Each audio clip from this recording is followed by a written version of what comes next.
Welcome back to CodeChef. Ever wondered how programs remember values and decide where they can be used? Today, we'll explore variables, scope, and constants in Java, the foundation of storing and protecting data in your programs. Think of variables like labeled jars in your kitchen. You can put sugar in one jar, flour in another, but you can only access them where they're placed, on the shelf, in the pantry, or on the table. A constant is like a jar you've sealed. It always holds the same ingredient. In Java, a variable is named storage for data. Scope defines where that variable is accessible.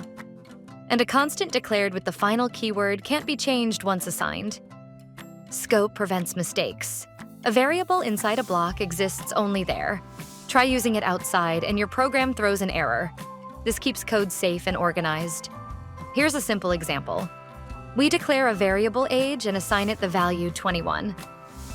We also declare a constant PI with the value 3.14. Inside an if block, we calculate adult years as age minus 18 and print it. Outside the block, we print PI. Step by step, the program first assigns 21 to age, then checks if age is greater than 18. Since that's true, adult years is printed. Finally, PI is displayed. The output shows adult for 3 years and PI is 3.14. There are also some handy features. You can declare multiple variables in one line, like int x equals 5, y equals 10.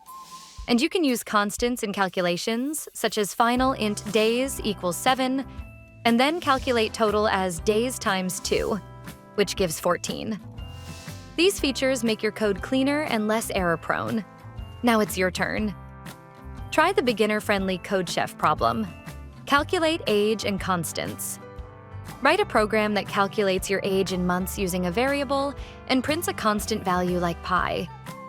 Today you learned that variables store data, scope controls where they're accessible, and constants keep values fixed with the final keyword.